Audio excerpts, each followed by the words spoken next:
মাংস রান্না করব। বাচ্চারা মাংস ছাড়া সেহেরি খাইতে চায় না। ধোঁয়া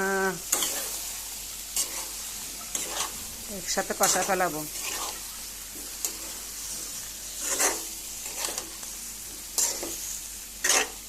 কষাতে কষাতে বুনা বুনা হবে আর কি, মাখো মাখো। সেহেরি তত ইয়া করে খাওয়ানো যায় না।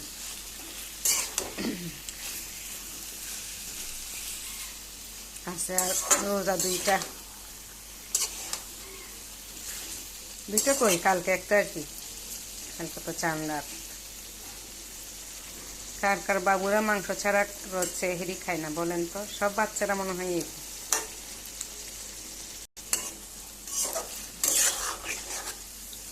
ঠিক আছে, সবাই ভালো থাকবেন, সুস্থ থাকবেন। আল্লাহ হাফেজ। ঈদ মোবারক। আসসালামু আলাইকুম।